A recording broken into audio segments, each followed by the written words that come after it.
Hi everyone, Dr. Hall here, and we are about to start our final lecture of the semester, lecture 26. We're going to talk about the last of the viral STIs, which is HPV or human papillomavirus, and then we're going to talk about the reproductive cancers. Before we do so,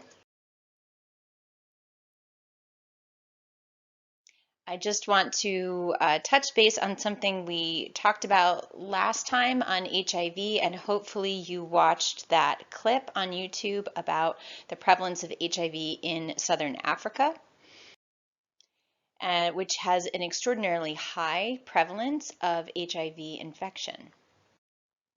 So we've talked about already factors that influence STI transmission. And we've talked about how what you're doing, right? What types of behaviors are you engaging in and how you're doing it? Are you practicing safer sex or not?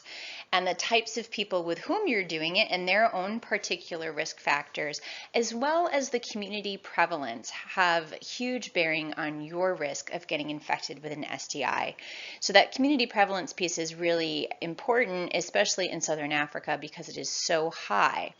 And so as they talked about in the video, that's for a lot of reasons. So there's a lot of geographical dispersion. People move around a lot in order to find work. So they may have a family that lives in one place and then they travel to another place, may stay there for several weeks to work, or perhaps they're a trucker, so they're constantly moving around from place to place.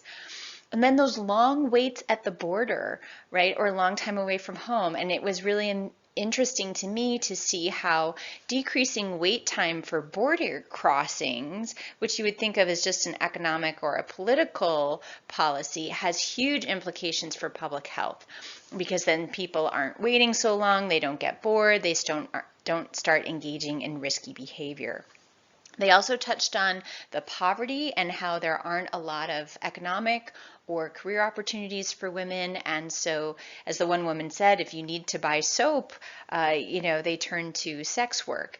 And not only if you're doing sex work does that increase your risk, but there's financial pressure to not tell them that you have an STI or to not use a condom, right? They may be more likely to be a customer or to pay you better. There's also this belief that if somebody looks okay, then they can't be sick, which we know is not true, but it can be really hard as a human being. We like to think we're rational, but we're not.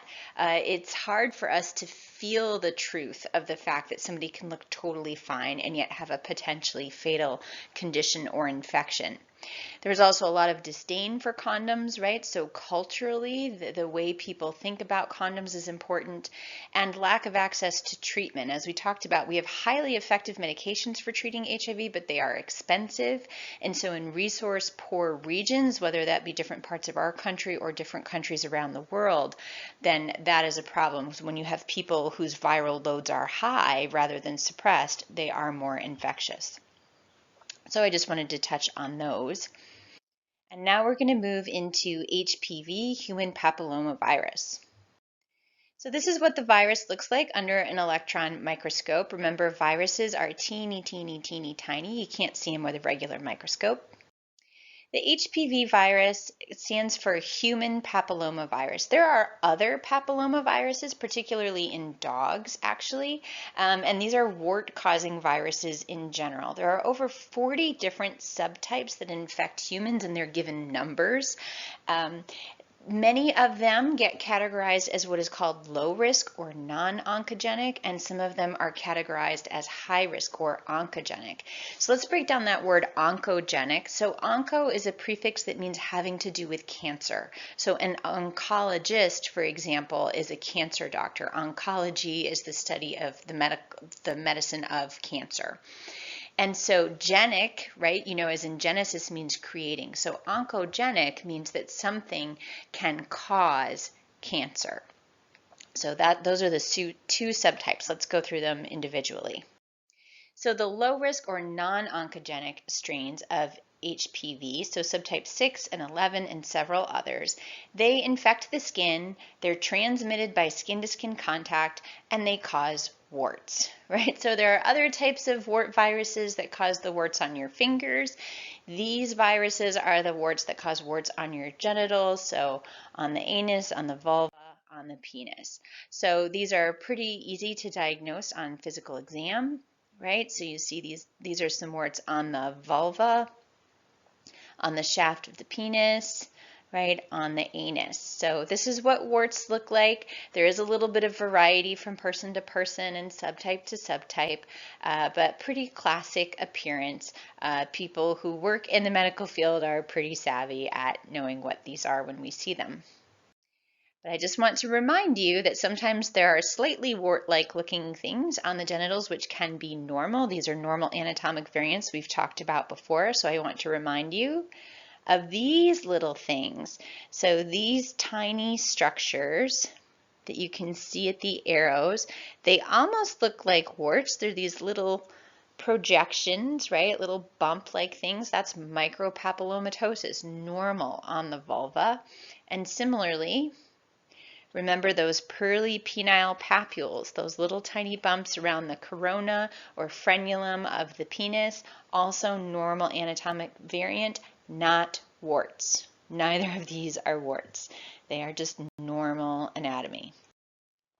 So if somebody has genital warts, we can treat them a variety of ways. There are prescription creams like Aldera, which is the brand name for imiquimod, that helps the immune system to fight them off more effectively.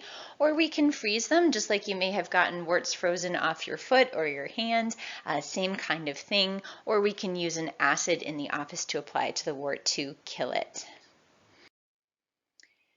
What happens if we don't treat it, or what's kind of is the natural history of non-oncogenic HPV? So those genital warts tend to be recurrent.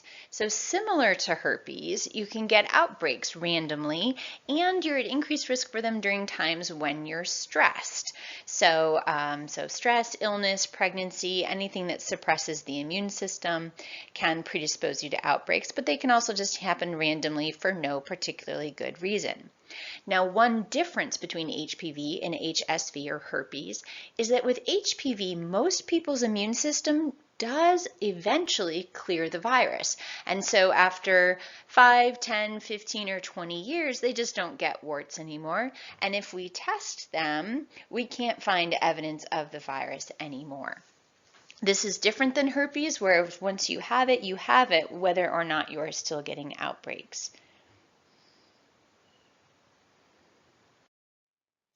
So what about the high risk or oncogenic subtype? So I don't really like the term high risk because most people who have the oncogenic subtype, it's not very risky for them. So I don't like the term, but they didn't ask me.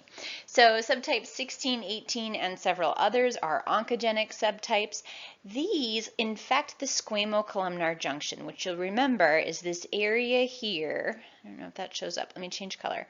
This area here between the stratified squamous epithelium, which is many cell layers thick, to the columnar epithelium, which is one single layer of cells thick. So places where we have a squamocolumnar junction are on the cervix, in the anus, and in the throat, also called the pharynx. So again, this virus requires direct contact to be transmitted. So usually the only way anything is going to come up against your cervix or the inside of your anus or the back of your throat is going to be through sexual activity. So whereas the non-oncogenic wart-causing virus, right, just skin-to-skin contact, so just kind of rubbing genitals against somebody without penetration can transmit that. The oncogenic subtypes require some type of penetration in order to reach those vulnerable tissues and transmit them.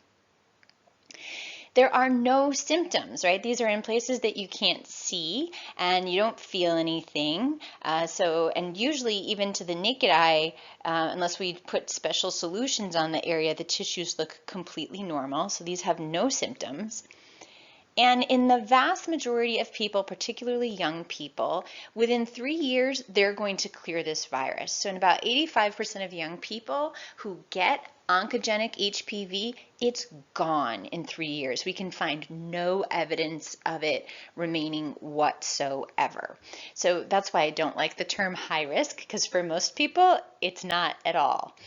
Now, however, in the approximately 15% of people in whom the virus seems to persist because their immune system doesn't seem to be able to clear it, That then, if that infection is not treated and persists over a period of about 10 years, and it takes that long, it can cause cancer of those areas, the cervix, the anus, the throat, of those places that it infects. So cancer due to the oncogenic HPV only occurs in those 15% of people who can't clear it, and only if we don't catch it and treat it. And it takes many years. So we actually have a good amount of time in which to find it and treat it. And again, it's going to infect those areas and therefore affect or cause cancer in those areas that we talked about where there's a squamocolumnar junction, the throat or pharynx, the cervix, and the anal canal. So this is a graph that looks at different types of cancers and what percentage of them are due to HPV and different subtypes of HPV. So everything that's blue means it's being caused by a type of HPV. So this first bar here is cervical cancer, and you can see by far the vast majority of cervical cancers are caused by HPV. It can also cause anal cancers. This is in female-bodied people, throat cancers, and in male-bodied people, again, anal cancers and throat cancers are the most common. So in summary, human papillomavirus has two main groupings of subtypes. There's the non-oncogenic kind that causes warts transmitted by skin-to-skin contact, not skin to ski, and we can treat those in the office. Tends to be recurrent but eventually clears over time. And then there are the oncogenic ones that infect the squamocolumnar junction, so very different place, and requires penetration, right? Really requires sex, at least oral sex, for transmission. Has no symptoms, but most people, 85%, will clear it within a few years, especially if they're young when they get it. But in those people in whom it persists, it can over time cause cancer if left untreated. So we'll pick up with 26B, talking about kind of the epidemiology, the prevalence of HPV, and how it can be prevented, and what screening tests we have available.